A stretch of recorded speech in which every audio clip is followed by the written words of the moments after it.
को मैं अधूरा रखा हूँ। मैं तुम्हारा इशारा सुनूं, इसलिए शांति से सुनो। 2 मिनट का समय मिला। भाइयों, दोस्तों और बुजुर्गों, खासकर रहमतपारा, करबला, काशीबारी, बुढ़ीमारी, बरियालपुर, मुर्दाबाद से आई हुई मेरी माँ और बहनों और कोचा दामन से तीजू पंचायत के आए हुए तमाम तर मजलिस से मोहब्बत रखने वाले नौजवान साथियों, आप सबको मालूम है,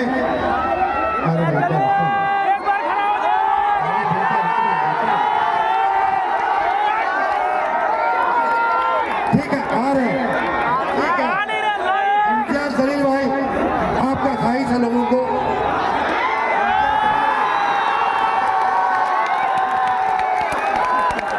हेलो, अब बुला जाए शेर को।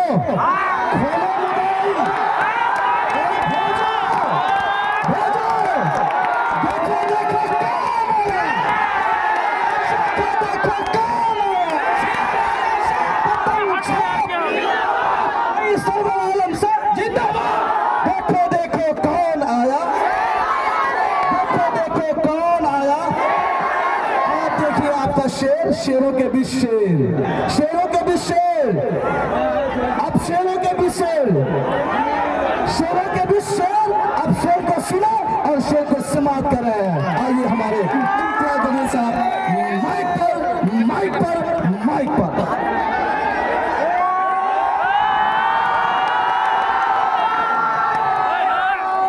अस्सलाम वालेकुम वरहमतुल्लाहि वबरकातुहू। हम जरा से खामोश के बैठ गए, बहुत सारे लोग आके फड़फड़ा के चले गए हैं। सुनिए, सबसे कह दो कि इतने भी शरीफ नहीं है, और ऐसा भी नहीं है कि किसी और सियासी पार्टी से ताल्लुक रखते हैं कि कोई भी कुछ भी बोलकर चला जाएगा और हम खामोश बैठे रहेंगे। हम असदुद्दीन अवैसी साहब को मानने वाले लोग हैं। तुम अगर कुछ बोलेंगे हमारे खिलाफ तो सूद समेत वापस लौटाना हमको अच्छी तरीके से आता है।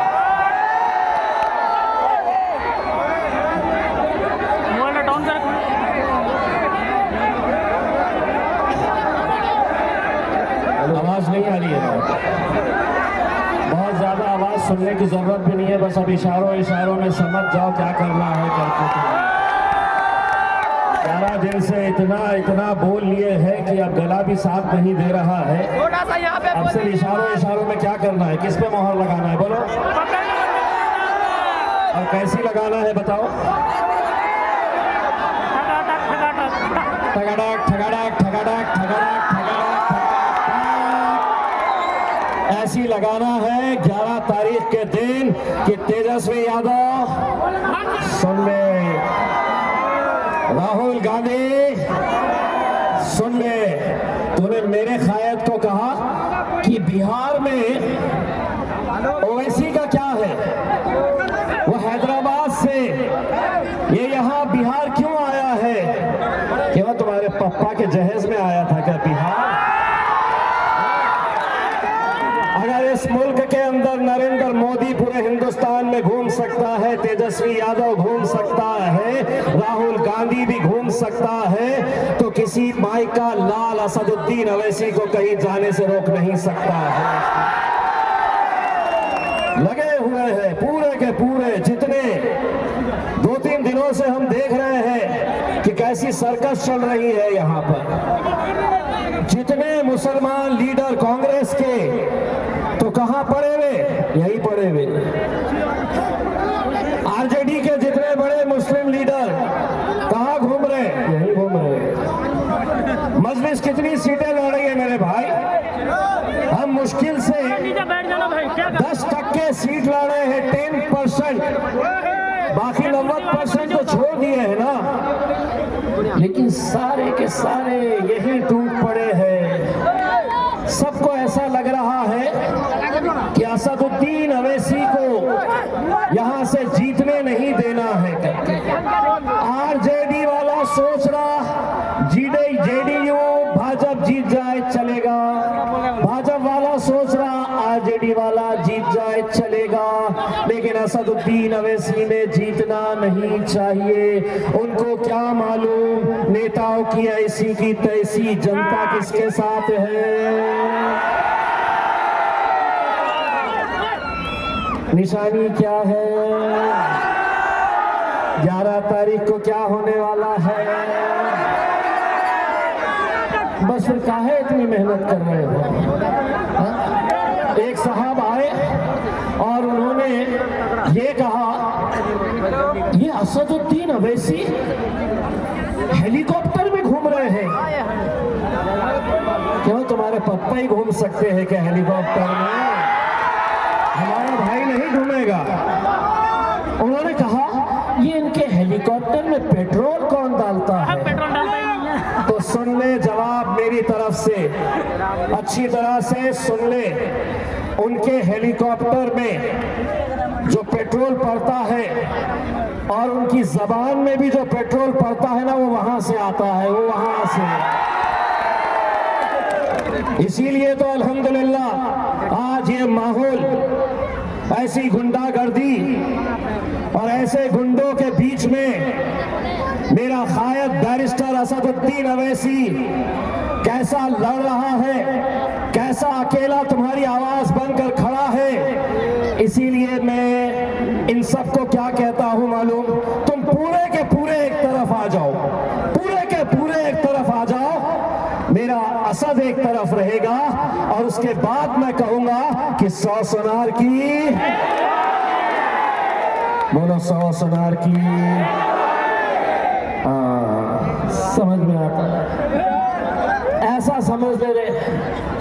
तेजस्वी यादव ने, एक मीडिया वाले ने पूछा उनसे, आपने 1 करोड़ नौकरियां देने का वादा किया है, तो उन्होंने सवाल किया कि आप कैसा देंगे।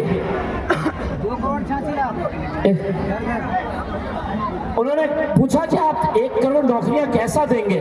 बोले 2 साल हम प्लानिंग करेंगे।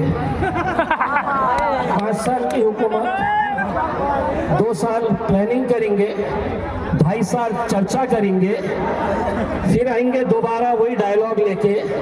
अपने हाथ में क्या लगेगा?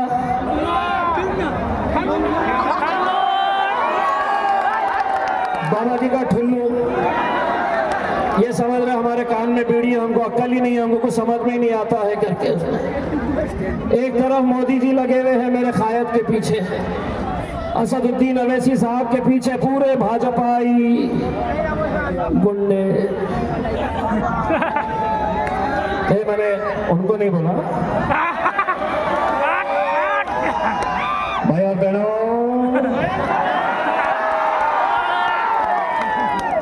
भाई और बहनों, मैंने उनको नहीं बोला, लेकिन इनको सीधे लहजे में अगर मैंने जवाब दिया तो इनको समझ में ही नहीं आता है। इनको साला मेरी भाषा में ही बोलना पड़ता है तो समझ में आता है।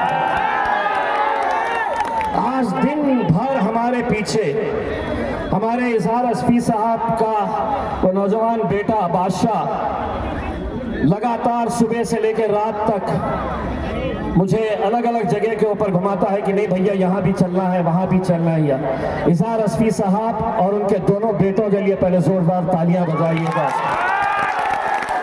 इत्तेहाद क्या होता है ये इंशाल्लाह 11 तारीख के दिन पता चलेगा उसमें। तो इलेक्शन कमीशन का कैमरा मेरे पीछे पीछे घूम ले रहा, यहाँ पे भी होगा शायद मेरे ख्याल में। जहां असद भाई जा रहे हैं वहां पे अपना छोटा सा नुन्नू सा लेके क्यों, अब कुछ तो बोलता, अब भड़काऊ भाषण देता, अब एक और केस कराने लगा था करके। तो मैंने बोला देख, अब हम इतने तो होशियार हो गए कि अपने को क्या बोलना है, कैसा बोलना है अच्छे से समझ में आ गया। भाई और बहनों, बहुत अच्छे से समझ में आ गया। आधा अपन बोलते हैं और आधा पब्लिक बोलती है। तो मैं मोदी जी को, अमित शाह को, तेजस्वी यादव को जो बोल रहा है कि तुम यहाँ नहीं जा सकते, वहाँ नहीं जा सकते हैं, ऐसा बोलना, ऐसा करना, ये खाना, ये पीना, ये नहीं करना, वो नहीं करना, तो सुनो, सभी का खून शामिल है यहाँ की मिट्टी में। ये मुल्क तुम्हारे। अम्मा आप जो खड़े रहे ना, आप जोर से नारा लगाओ, सभी का खून शामिल है यहाँ की मिट्टी में, ये मुल्क तुम्हारे। अजी बोलिए, डरने का को मैं हूं ना खड़ा हुआ यहाँ पे। होंगे वो सरकार उनकी होगी, हुकूमत उनकी होगी, दादागिरी उनकी होगी, गुंडागिरी उनकी होगी, लेकिन उनको एक बात समझ में आने का, अच्छे तरीके से समझा देने का कि ताकतें तुम्हारी है पर खुदा हमारा है। ताकतें तुम्हारी है पर खुदा हमारा है। अक्स पर ना इतराओ कि आईना हमारा है। मेरे भाई, ये वक्त एक ऐसा इलेक्शन का है कि यहाँ पर कोई उम्मीदवार खड़ा हुआ है, किसी को हराना है, किसी को जिताना है। ये सरवर आलम जामिया से पढ़ा हुआ एक नौजवान जो आपके बीच में मजलिस इत्तेहादुल मुस्लिमीन के जरिए आपके सामने आया है, ये आप लोगों की जिम्मेदारी है कि आप लोग पतंग की निशानी 5 नंबर का बटन, इलेक्शन कमीशन वाले को भी मालूम है कि 5 किसको देना है करके। अगर ज्यादा कोई फड़फड़ाया ना तो 5 उंगलियां कहाँ पे पड़ती है मालूम है ना। हाँ, डॉक्टर डायन के थप्पड़ की गूंज अभी तक याद है। और सरवर, मैं एक बात बताऊं, ये भोले चेहरे को इतना भोला भी ना समझे। हाँ, जब अपनी वाली पे आएगा ना तो यहाँ के कुछ गुंडे मवाली सोच रहे हैं, कोई दल्ले सोच रहे हैं। मैं दलाल किसको बोला? समझ गया? मैं दलाल किसको बोला बे? मैंने नाम तो नहीं लिया। मैं जब आया यहाँ पर बिहार सीमांचल में आया तो मुझे असद भाई ने बताया कि कोचा धामन से अपना एक बहुत ही नौजवान लड़का है, पढ़ा लिखा है, बहुत अच्छा है, उसको हमें वोट देना है, आगे मजबूती के साथ उसको आगे बढ़ाना है। तो मैंने पूछा उनके सामने कौन है करके, तो उन्होंने मुझे नाम लिए। अब नाम लिए तो मैं ये समझा मास्टर।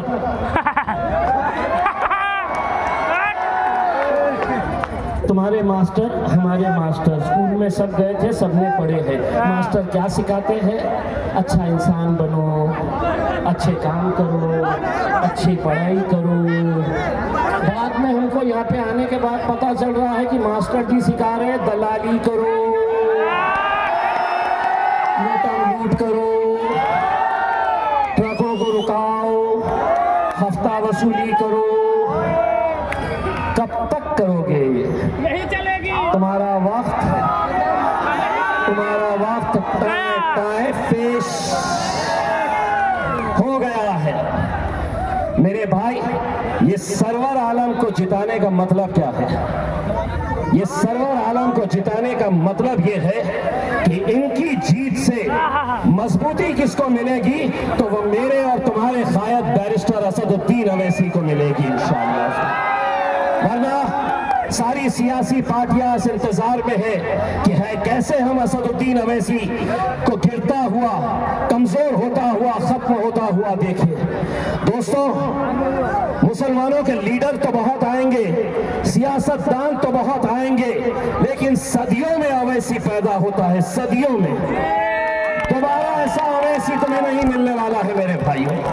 आज अगर तुम उसकी कदर नहीं करें, जो दीवानगी उनके अंदर है, हिंदुस्तान के अंदर दिल्ली से लेके कन्याकुमारी तक वो आदमी दिन और रात एक कर रहा है तुम्हारी अपनी क़यादत मजबूत करने के लिए। इसीलिए कहते हैं ना, मैं खतरा होकर भी समंदर से नहीं, तालाब से जंग लड़ता हूं, उसे बचाना समंदर की जिम्मेदारी है। दुआ करो सलामत रहे उसकी हिम्मत, वो एक चिराग कई आंधियों पे भारी है। और मैं गवाह हूं इसका। कोई इससे बड़ा गवाह हो ही नहीं सकता। असदुद्दीन अवैसी के बारे में बोला गया था कि एक एमपी हैदराबाद से चुनकर आता है, जिंदगी भर ये एक ही रहेगा, ऐसे ताने मारते थे। अल्हम्दुलिल्लाह 2019 के अंदर मेरे बिहार के कोचाधामन की आवाम ने भी दुआ करी थी, तो 2019 के अंदर असदुद्दीन अवैसी पार्लियामेंट के अंदर अकेले नहीं गए थे, उनका भाई इम्तियाज जलील भी उनके साथ वहां पर गया। और जब हमने बोलना शुरू करे तो मोदी जी, अमित शाह, पूरे के पूरे भाजपाई पूरे परेशान हो गए कि बोले ये तो बोलते थे, ये दूसरा आया है तो ये भी बहुत बोलता है करके। पहले होता ये था कि असद साहब भाषण देने के लिए खड़े रह रहे तो एक आध भाजपाई वहां पे बैठे बैठे कुछ तो भी असद साहब को बोलता था, असद साहब अपना भाषण जारी रखते थे। अब आज जब मैं जाकर बैठा तो मैं असद भाई के पीछे जाकर बैठता था। जैसे ही असद भाई खड़े रहते थे और कोई भाजपाई असद भाई को कुछ बोलता था तो इम्तियाज जलील पीछे से बैठे बैठे बोलता था, चल बैठ रे बैठ। जो भाषा समझ में आती है ना, वही भाषा में बात करो तो ये सुधरते हैं। ये समझे कि भाई दूसरी पार्टियों के मुसलमान लीडर तो कैसे हैं कि हम कुछ भी बोल लो, हमारी मस्जिदें आज शहीद हो रही है, सब खामोश है। हमारे गरीब के घरों को बुलडोजर से गिराया जा रहा है, हम सब खामोश है। हमारी बच्चियों से कहा जा रहा है कि हिजाब पहन के तुम कॉलेज नहीं जा सकती। हमारी वक्फ की जमीनों को खींचा जा रहा है। जानवरों की कीमत इंसान की जान से ज्यादा हो गई है। मॉब लिंचिंग करके नौजवानों को मारा जा रहा है, हम सब खामोश हैं। दोस्तों, ये दौर खामोश बैठने का नहीं, ये खामोश मिजाजी तुम्हें जीने नहीं देगी। इस दौर में जीना है तो कोहराम मचा दो। कोहराम मचा दो बे, तू क्या मचाना चाह रहा? कोहराम मचाओ। डरने और घबराने वालों का मजलिस से कोई रिश्ता नहीं है, मजलिस से कोई रिश्ता नहीं है। जो आ रहा हमको बोल रहा, आपको याद होगा मुंबई की रैली, याद है आपको? किस बारे में निकाली गई थी? लानत है उन मुसलमान लीडरों पर। ए मास्टर सुन, लानत है ऐसे लीडरों पर जो अपने नबी करीम सल्लल्लाहु अलैहि वसल्लम इनके खिलाफ गुस्ताखी हो रही और तुम उन बदमाशों के साथ बैठे जो उनकी तायीद कर रहे। हम इंतजार करते रहे कि कोई ना कोई एक मुसलमान जो अपने नबी से, अपने रसूल से मोहब्बत करता है, अरे हमारा वजूद, हमारी शिनाख्त, हमारी पहचान, हमारा सब कुछ जिसके लिए कुर्बान है, उसके खिलाफ कोई गुस्ताखी कर रहा तो तमाम पार्टियों के तमाम मुस्लिम लीडर खामोश बैठे थे। उस वक्त हमने तय किया कि हम आएंगे और हमारे लिए हमारे नबी, हमारे रसूल मोहम्मद मुस्तफ़ा सल्लल्लाहु अलैहि वसल्लम हमारे लिए क्या मायने रखते हैं, हम रास्ते के ऊपर आकर दिखाएंगे।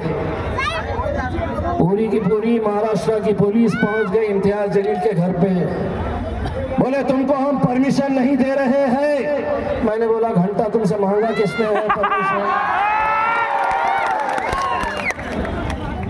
बोले आपको इजाजत नहीं दी जाएगी, आप नहीं जा सकते हैं। मैंने बोला जिसके नाम पे जा रहा हूं तुझे उसकी ताकत का अंदाजा नहीं है बे, जिसके नाम के ऊपर मैं जा रहा हूं। बोले अगर आप कोशिश करेंगे तो हम बल का प्रयोग करके आपको रोकेंगे। तब मैंने जवाब दिया कि तू तेरी ताकत लगा मुझे रोकने के लिए, मैं मेरी ताकत लगाता बंबई पहुंचने के लिए। इसीलिए मेरे भाई, आज का ये दौर अगर सिर्फ एक इलेक्शन समझ रहे हैं तो बहुत गलत है मेरे भाई। आज ये वक्त की जरूरत है। आज हमारे कितने ऐसे बिहार के गांव के अंदर ये सरकार, ये हुकूमत, ये पुलिस कोशिश कर रही है ये साबित करने के लिए कि ये मुल्क ये मुल्क में आप पैदा ही नहीं हुए, आपको घुसपैठिए बनाने की कोशिश। सुनो, आज हेलीकॉप्टर से नहीं आने वाले असद साहब, आज हेलीकॉप्टर से नहीं आने वाले हैं। वो मगरिब की नमाज पढ़ के रोड से निकले हैं। तो ऐसा देखो मत, गाड़ी उधर से नहीं आती है। उसमें नरेंद्र मोदी जा रहे होंगे, इतनी पब्लिक देख के वो भाग रहा, भाग जा भाग जा भाग जा भाग जा।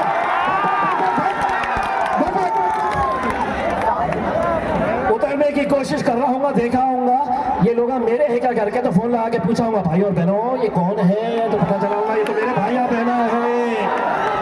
गया, निकल गया। मेरे भाई, आज वक्त और हालात चीख चीख कर आपसे ये कह रहे हैं कि अगर अपनी क़यादत को मजबूत नहीं करेंगे, अगर अपनी क़यादत के लिए आप कोशिश नहीं करेंगे, कितने सारे लोग आएंगे। अब कल 5 बजे ये महफिल ख़त्म हो जाएगी। कल 5 बजे कोई ऐसी महफिल नहीं सजेगी। उसके बाद 10 तारीख का दिन, जहां पर हर मोहल्ले, हर गली, हर घर के अंदर आपको ये ख्याल रखना है कि मेरे घर में अगर 6 वोट है तो 6 के 6 पड़ेंगे, मेरे घर में 8 है तो 8 के 8 वोट पड़ेंगे।